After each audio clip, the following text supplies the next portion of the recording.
welcome back to the Primary Focus. As always, my name is Derrik. I'm here with Jason, and we have a lot to get into.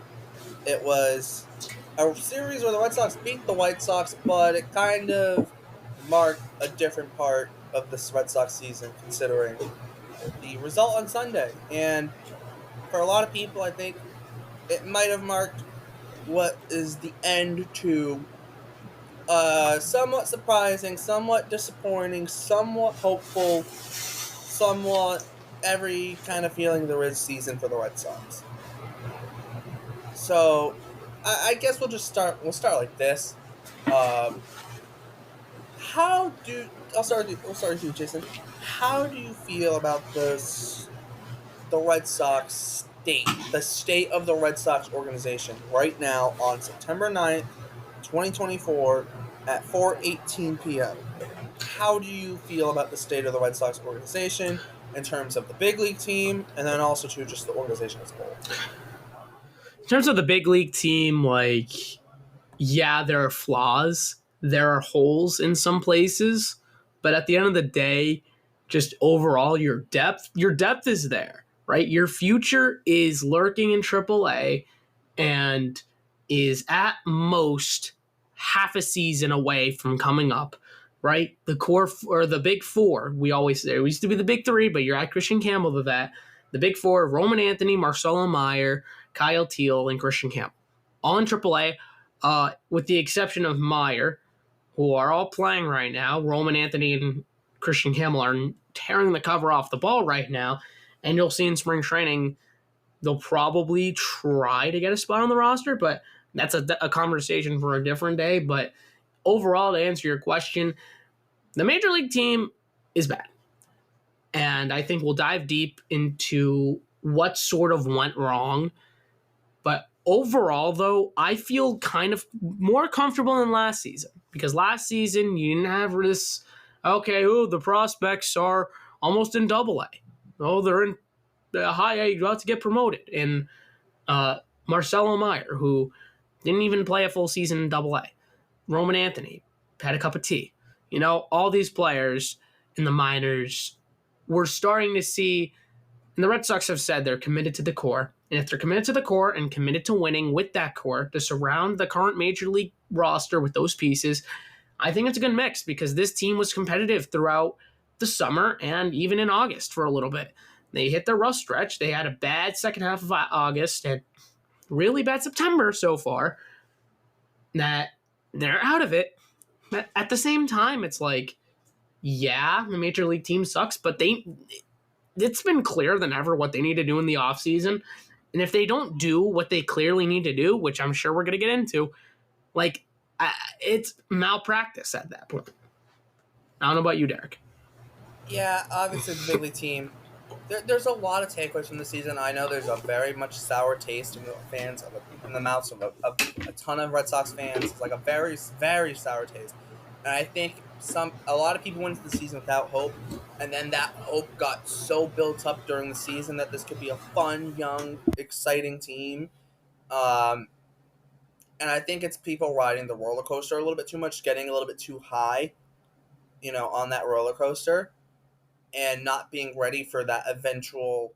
I don't want to say eventual drop in the roller coaster, but teams aren't the Red Sox weren't just going to go straight upward trajectory the entire year. They had that stretch from May to parts of into June, late June, and even early July, where they were one of, if not the best team in baseball based on record, right? But that wasn't going to be sustained throughout the entire season, especially with some of the injuries they had, right? So I think there's a little bit too of maybe some people getting a little bit too high on the team, a little bit maybe too high a little bit too high on the roller coaster, on the emotional roller coaster with this team. And now that it's gotten down, now people are really down on it because they got so high. And what goes up must come down. Now they're all down in the gutter on this team, and it's like. Well, Obviously, I think maybe it's because it's maybe a little bit like a fresh kind of open wound that now people are with this team. But if you just kind of look at the big picture, there's a lot of good things to take away from this team. Is there bad things? Absolutely, right? Yes, you can very much focus on those negative things, but there are a lot of positive things that happen with this team too, right? So I don't want that to be overshadowed as well. Yeah, and the thing with Red Sox fans is who name a single person who had expectations coming into the season. I can't name one. My record prediction was 78 and 84. Like I didn't see any improvement compared to last season, minus Lucas Giolito. And he got Then injured in spring suddenly, training. yeah, then suddenly in June you're gonna have expectations again, like high expectations again. Like no, dude, like stay with one path. Like okay, because remember in June, late June, they had the best record in MLB at that point, right? They what was it? Late May, it was like May 26th to like June 20 something. They had Yeah. like best record in the major leagues. And they go to the All-Star break after beating the Royals, and the trade deadline comes. Hindsight, you had to buy pieces. Like they did on paper, they did it right. Outcome, not good at all, right? Lucas Sims, Danny Jansen, Luis Garcia. I'm not counting Priester because that's a long-term move. But at the deadline, you got your pitchers. Chaim Bloom didn't do that. It wasn't a move. It was like you said. I'm taking words out of your mouth. It wasn't the moves that Bloom made. It was the moves that he didn't make. Breslow made those moves, but you have to make those moves because eventually they will pan out. Like next year, if they traded for a Lucas Sims-esque pitcher and he could work out, right? Unfortunately for them, they didn't. That's why they don't get an F in my books because they actually got pieces. That's what helped down the stretch. It didn't help when everyone around you was getting hurt too. We had the Slayton injury in early July. Martin and Jansen were just iffy. They weren't great at all. And Martin came back and he was limited, and he's still limited to this day for whatever reason. I mean, Jansen's dealing with a lat issue now, which is weird because he said, "Oh, I don't know if I'll pitch again." Then he pitches the next day, perfectly fine. But yeah, I don't know, man. It's next season. Are we going to have higher expectations? It's going to be contingent on what they do in the offseason because the clear need, I'll say it right now, is a number one starter. Right? I know Giolito's coming back. He'll definitely. I don't see why he wouldn't pick up the $19 million player option. It's stupid of him to decline it, unless he wants to like come back for cheap like Paxton did. But he won't do that. He's not going to. I wouldn't be against that, but I wouldn't be against that either. I doubt it. I wouldn't be against that either, but he's not doing that. Or just pulling Adam Ottavino, who opts out of his player deal and then goes back to the Mets for a cheaper deal, trying to test the market and looking at the market and being like, oh, okay, actually, yeah, I wish I didn't decline. Although, who's giving Giolito $15 million? Forgot about 19, right? There's also that part of it too. And I think the buyout's only $1 million, so it's not like the buyout's $1 million. Yeah, so. There's not much for him to gain in terms of opting out. I will say this though, we kind of look towards like I do want to retouch on the deadline a little bit because like, yeah, the moves didn't work, but like, hey, at least he made moves, or at least Breslow made moves, right? Yes. Now, don't get me wrong, right? I would have been fine looking like right now. I'm fine with like hypothetically if the team would have sold at the deadline. I know a lot of people wouldn't have been happy, and I wouldn't have been necessarily been the happiest person in the world, but like I would have seen that and been like, okay, I get it, right? May not like it, but like it's you can understand it because you know what, they made moves. They felt that was the best path of option. They thought that they could compete. Unfortunately, the pieces they brought in did not help that, or maybe even hurt that cause. But like, at least they didn't sit on their hands and do nothing. I know they didn't do a ton. They were never going to do a ton in the market that there was, and I think too, you also have to look at it this way. It's like Red Sox fans were killing Chaim Bloom for not doing anything, and then a guy comes in and does something, and now you want to kill him for doing something. It's like, which one do you want? Him to do something or do nothing, right? Like, you can't have it. You can't have it both ways, you know. Yeah. And the other thing is real quick to add on to what you said. They're ripping Craig Breslow's head off, right? You got Luis Garcia, you got Lucas Sims. You should have got it better. You should have got better players. Who are those players? Who would you have gotten? And who would you have given up to get? And who would you have given up? Because you didn't give up honest, anything substantial. Okay, cool. You gave up Ryan Zefferjon. He was probably going to be picked in the Rule 5 draft if you didn't put him on the roster. Yep. Okay, sure. I'll give you that. And I'll give you Matthew Lugo because he's pretty good. He's still raking with the Angel system. Okay, fine. But Everyone even then, else, what's their future in the Red Sox organization? Even that, right? no. Zephyr John at best Even is probably a Cavadas. middle Cavadas reliever. was also blocked, and he Oh, just profiled as he's a half-tool player against righties. yeah. And he still has Like, massive questions against Velo. So there's also that, he has right? like 2 hits, and he's has like 30 plate appearances. Yeah. And like what, both of those hits are homers probably? Yeah. No, But one of them's a home run. Yeah. but like it's like obviously you trade a guy like an Ovis Portes. I love Ovis Portes. Like that sucked to see him go, but like I get why. I know why they did that, right? You're trading a guy who had in a best case scenario wasn't in the big leagues until 2027. Heck, you can't even bank on him making it past Double A. Forget about getting to the big leagues, right? It's almost like a Bradley Baylock situation, right? You trade Not kind even. of not even, yeah. I mean, It's you like do it's like trade a it's like lottery ticket. The lottery ticket panned out. You did get some money with Baylock. He was on the Brewers. The Brewers traded him from the Rockies, and then he's I think a normal starter. Good for him. You do that. You take lottery ticket. You trade lottery tickets away because you know what, they could pan out. Good for the player. But in terms of what you're saying too, fine. Lucas Sims was pretty good up until Houston came. Houston was his little kryptonite, and he went on the IL. But the Houston series for him was both of them were so bad that now we have a negative perception on him. I even consider I'm like, this is probably a rental deal, but like I'd listen to another year with him. Now that door's probably shut. yeah. I don't know. And I'll add like the Ovis Portes thing too in terms of that, like something like that. Like that's almost like that's even more of a lottery ticket than when they traded Santiago Espinal or Steve Pierce, right? And you pull the trigger on that type of trade 100 times out of 100 if you are trying to compete, right? So, and that's even like, and Espinal even was like, that's like, Espinal was in his like second year in affiliated ball, was like was a 9th round draft pick, right? Portes, I think his signing bonus was like 30,000, maybe 25,000. Like it wasn't a lot, right? And so I think overall, like you turn that 25,000 into Lucas Sims, you've done well for yourself. Obviously, not the result they would have wanted, but like you can look at it and go, you know what, you're fine with that trade. Obviously, the result didn't pan out, but you can't just grade every trade on the result of it, right? No. Just because something's smart at the time doesn't mean it's going to look like a smart deal at the end of it. Just because something seems stupid doesn't look like it's going to be smart. This deadline was the definition of what hindsight does to be. Like, what the definition of a hindsight deadline. Literally. Like they got 3 pitchers, counting Priester, right? Yeah. But we knew Priester wasn't going to pitch. No, so I'm going to say they got 4 technically. They 4 got Paxton. Yeah, you're right, with Paxton. So they got 4 or 3. Well, let's say 3. For the sake of this conversation, let's just say 3. They got 3 pitchers. Paxton hurt in the second start. You can't predict that. Luis Garcia just stunk.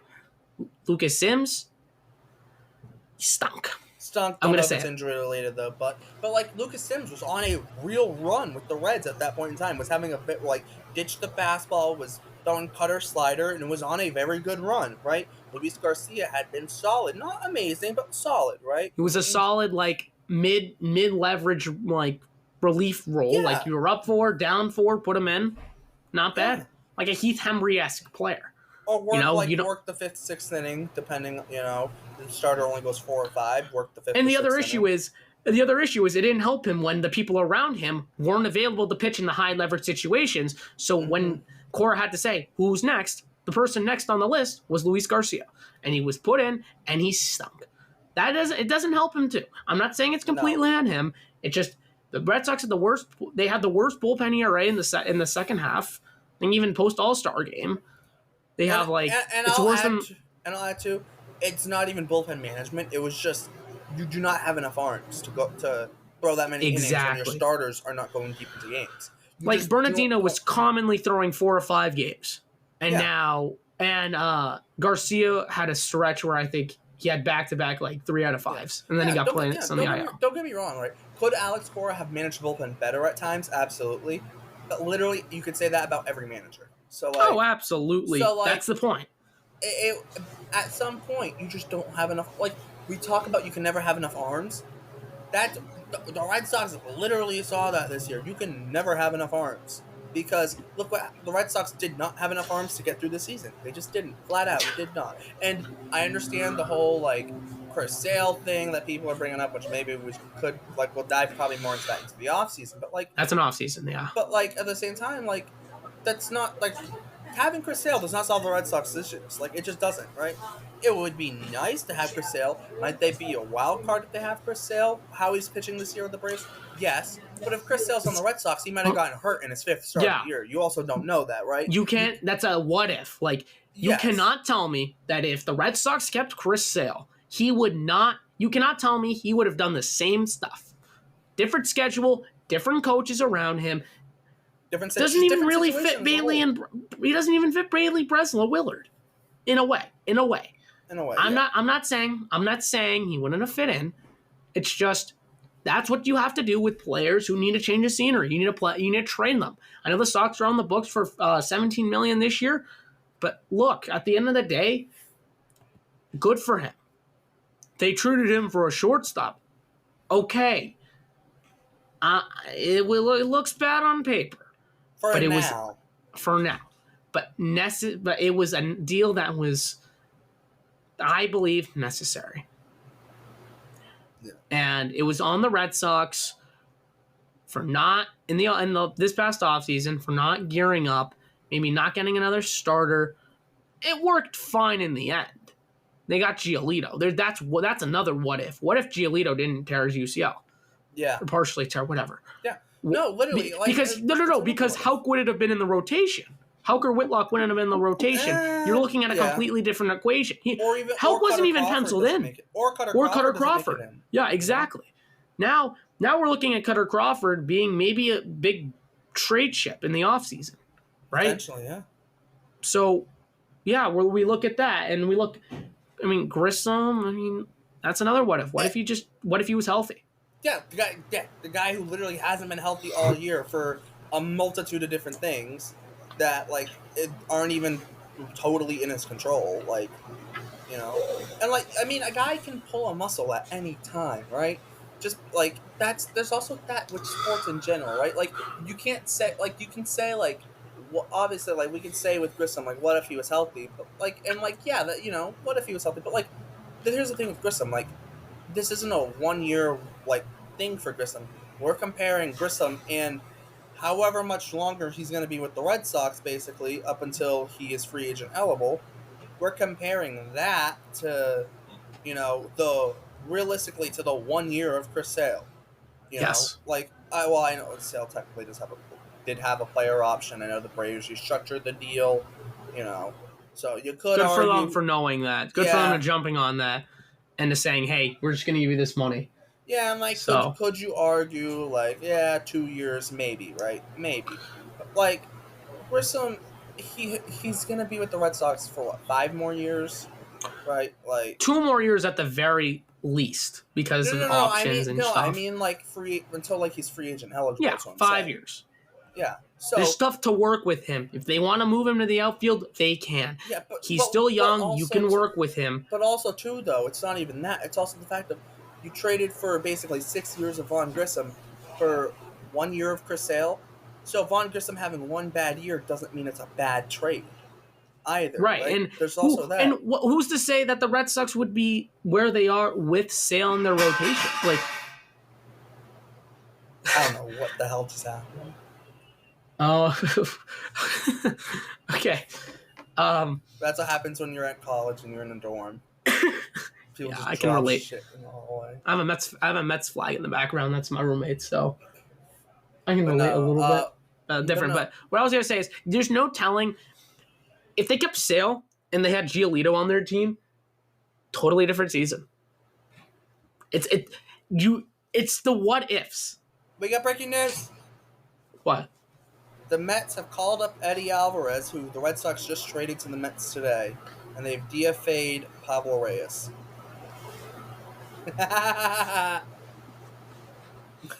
So the Mets just DFA'd Pablo Reyes for Eddie Alvarez. Yes.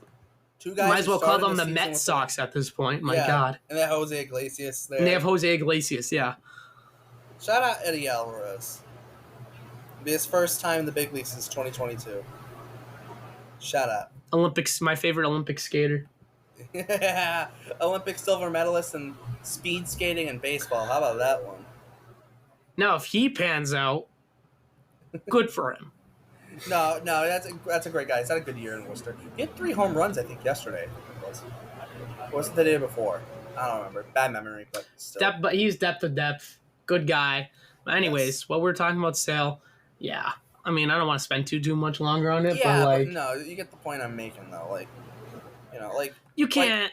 you It's can't too say much of a what if. Yes, you can't say, well, what if Chris Sale was with the Red Sox? Because it's like, you don't know what the hell would have happened. And, like, even if they had this potential Cy Young version of Chris Sale, that doesn't necessarily mean that they're going to be that much better.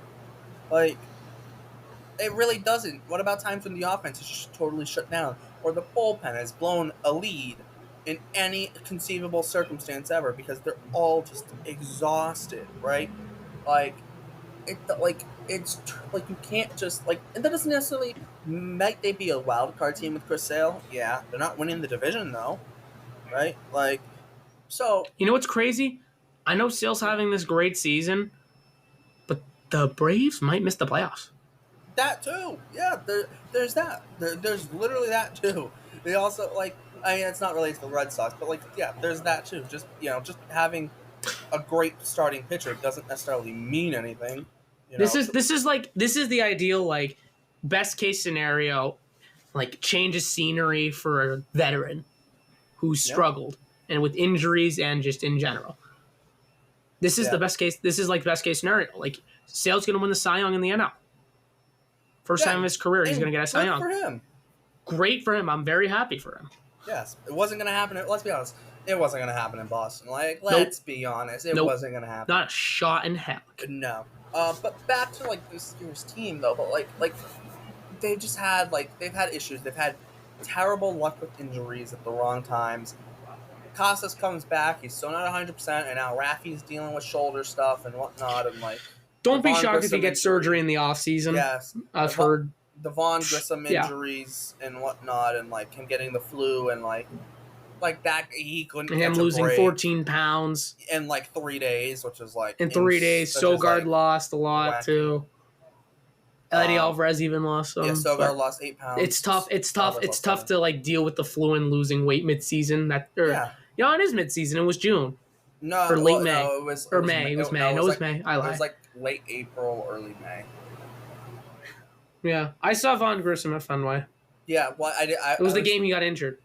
I was there when he played when it was against the Giants. I think that was first week of May.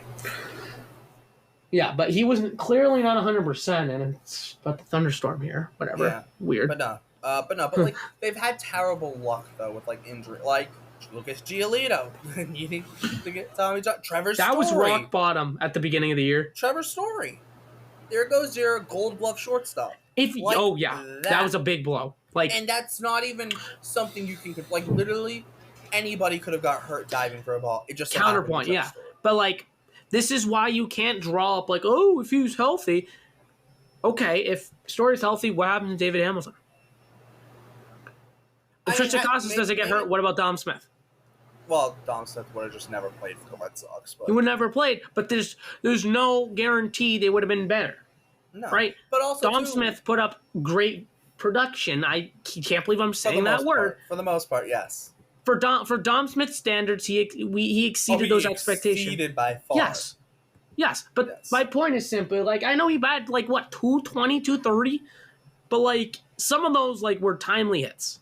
Some of them were. You can't say I hate the people who say, "Oh, if everybody was healthy, then we'd be in a better spot." You could say that about literally every team, though. You could say that about literally any team in baseball. And for the record, for some teams, you can legitimately make that case, right?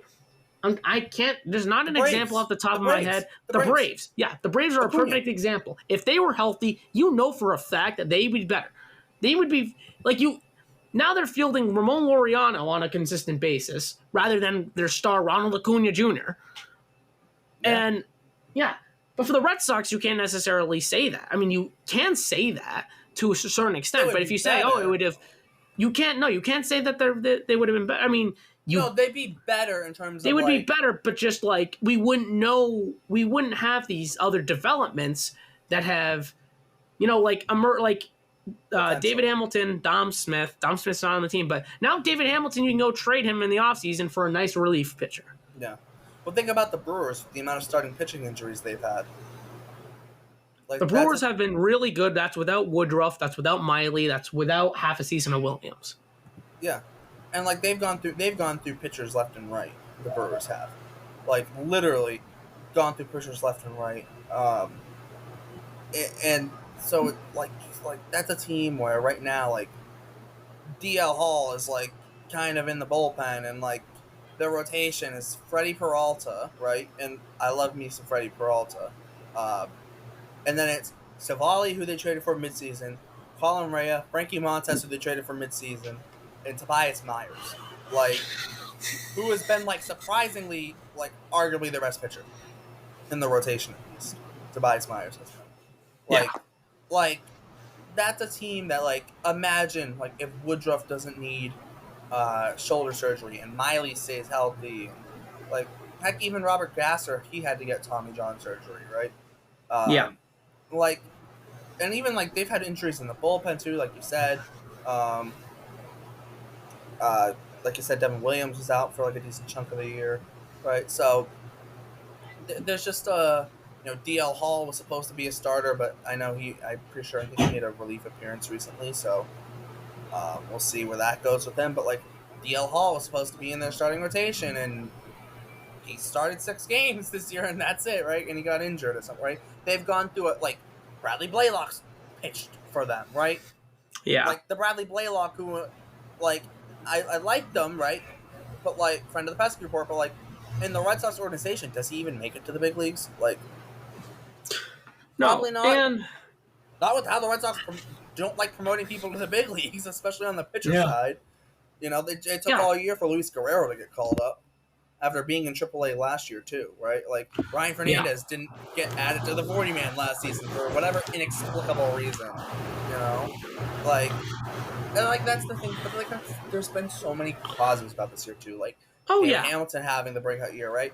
Like Masataka Yoshida has been like very very solid. Like obviously doesn't play defense. Like although I am still convinced that if you stuck him in left field every day, he would not kill you enough to where you have to like DH him. But he's got he's a not a 117. Manny Ramirez where he's so bad you only put him in left field just because of the bat and you have another DH, generational DH in Big Poppy. But he's serviceable, just has a freaking awful range. That's why you put him in left field, though.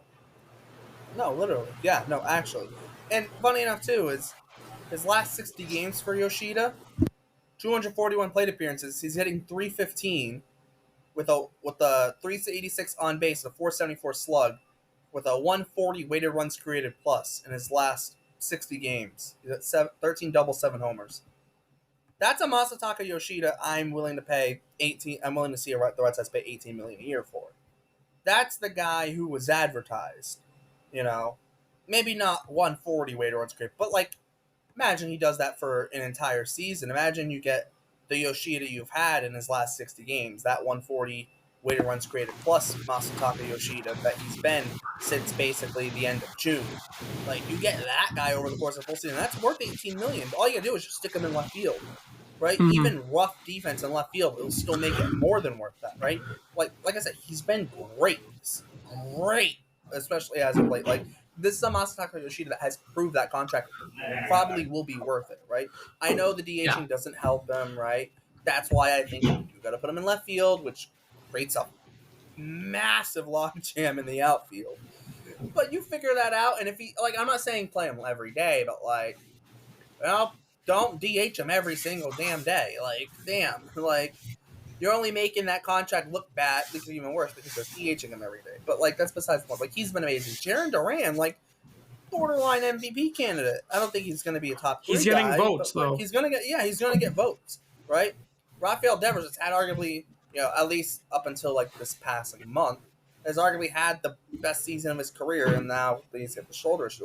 Wilyer Abreu has been Mm-hmm. better than advertised, right? And I was high on Abreu anyways, right? Tyler O'Neill has been Tyler O'Neill. Hit like 30 nukes, and he's at 27, right? I think he's probably going to reach 30 by the end of the year. Hit 30 nukes. I mean, the defense hasn't been as elite, or the speed hasn't been there necessarily, but he's basically been treated like a slugger. Play decent defense, hit nukes, and go on hot streaks, and that's what he's done. I've already talked about this shit. Connor Wong has had a very, I don't want to say breakout year, because there's still like some defensive concerns there, but like he's had a very solid year. I know Casas had a rough year, but like Rafaela's like gone and played as of late, especially like above average shortstop. And when now you're going to be able to put him back into center field where he's much more comfortable. Not saying he's not comfortable at shortstop, but like he wasn't really playing shortstop much the last 2 years. So like it was more so playing a lot more outfield. So now you move him back to playing center field every day next year, ideally, right? Real quick, and also O'Neill. No, I brought him. Yeah, I said O'Neill. Yeah, you already brought him up. Like you traded Nick Robertson and Victor Santos. Yeah. But what a trade that is. Yeah, and you're going to give him the qualifying offer in the offseason. Yeah, probably, most likely. Go get a draft pick after the second round for Tyler O'Neill. How about that one? Yeah. Assuming he doesn't take it. He might actually take it. But, no way. No way. Even if he does take it, great. Cool. Like, although, like I said, does contribute to the outfield logjam, but like, okay, then Yoshida's definitely. He's a 1 year deal. It's a 1 year thing. Deal. Yeah, exactly. It's a 1 year deal. But nothing more than that. You're not giving him a 2 year deal. No. Not even a cheap 2 year deal. No. He's a 1 year. It's like take it or leave it. Qualifying offer. We have a logjam of outfielders. Yep. But I will say though, you need right-handed power next year.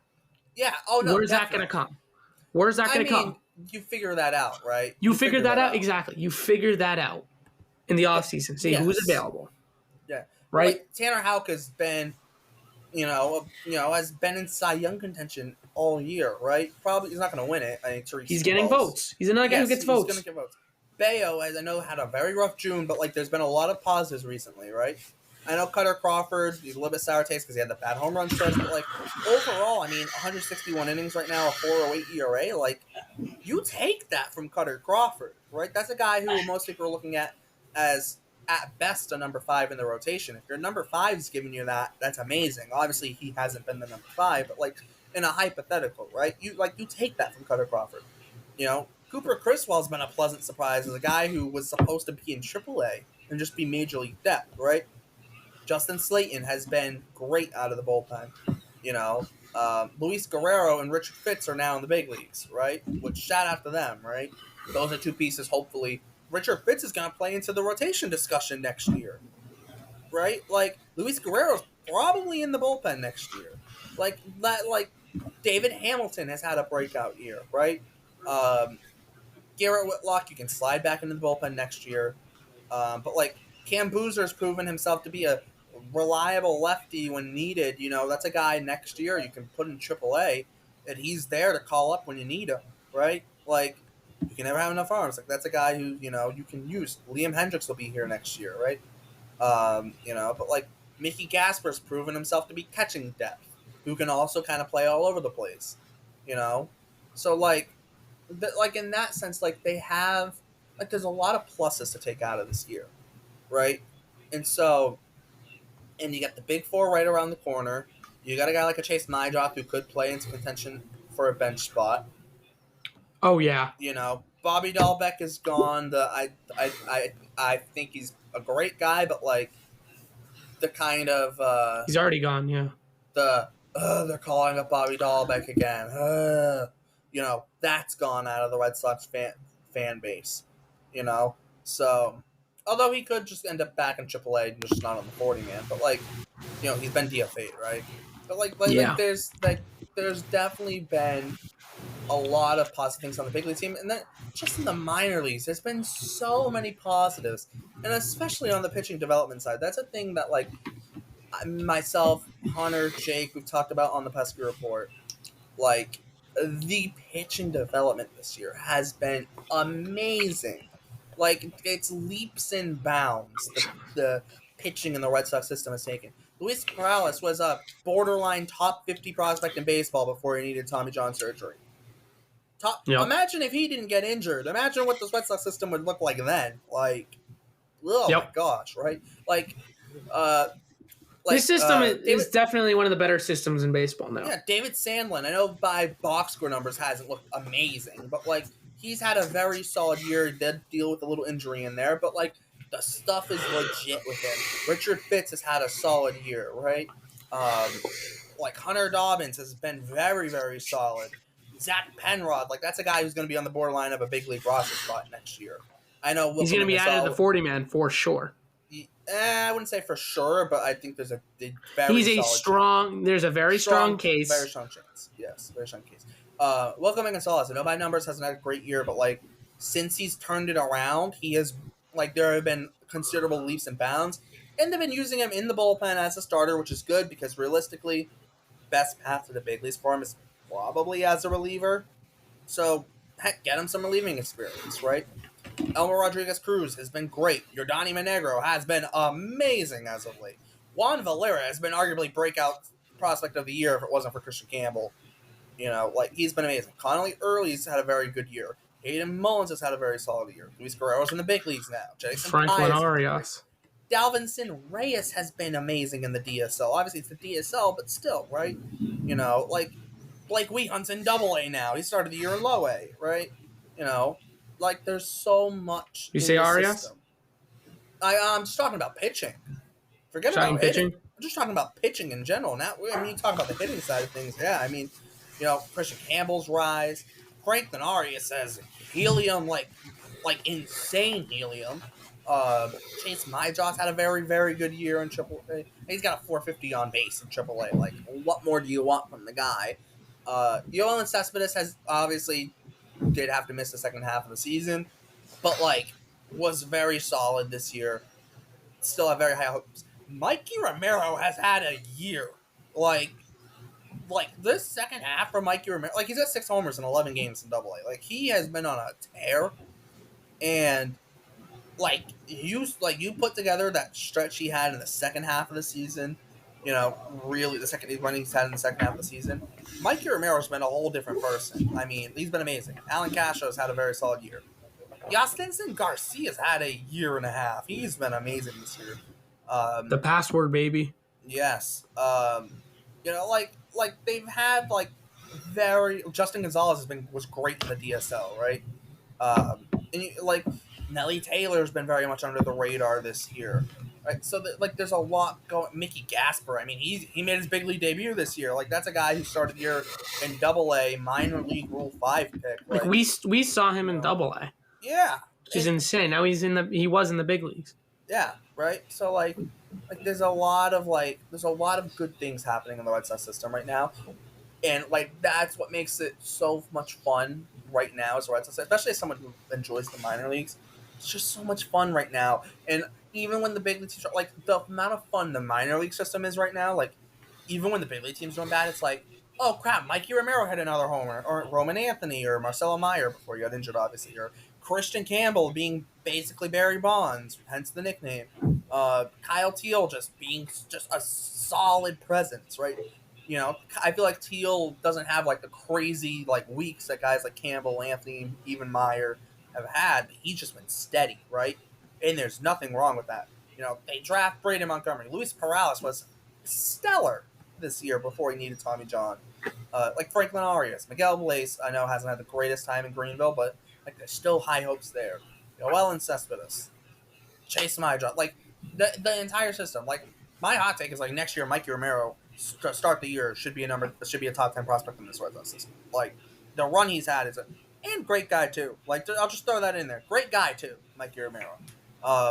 So like there's just so much to be excited about. Obviously, the season on the big league level hasn't gone the way Red Sox fans are hoping when we were around the All-Star break and like, oh, let's buy at the deadline and da-da-da-da-da and whatnot, right?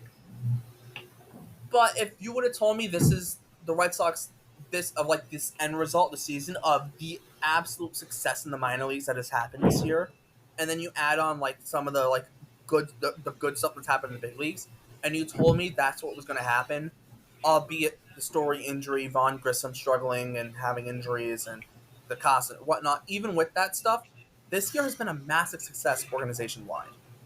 So with that, overall, the Red Sox have gotten a step closer to winning a World Series, in my opinion. Yeah. Obviously, not in 2024, but you start looking in the future, and oh my lord, does that future look bright? Yep. I'm with you. I echo everything that you said. Yeah, exactly. So And like I said, not in 2024, but that future looks extremely bright, and it looks bright for many reasons. So, with that, I don't know. You have anything else you want to add before we kind of close it up? we'll do like a better season recap. It's not over yet, but like we'll do a in depth recap and like off season preview later. I don't know how many more episodes we're gonna make. I mean, we'll probably. I don't know. There's playing the Orioles. I mean, we're at the point in the season where it's like, oh, you can't really analyze the series because it's like, okay, you had a good series, they're out of it, cool. You can't really do that anymore. Yeah, exactly. So, I mean, half the reason is I think I got sick this past weekend and we're in college now, so it's tough to get some time to do this too. That's not an excuse, but we find time. So might not be as often, but we're still gonna make episodes and stuff. So be on the lookout. Just Absolutely. Absolutely. look out for the next one. Yes. We want to make something. If something happens, like news happens, we'll make an episode for that. Absolutely. So yeah, that's gonna wrap it up. As always, for Jason, my name's Derek. Thanks for tuning in, and we will see you next time.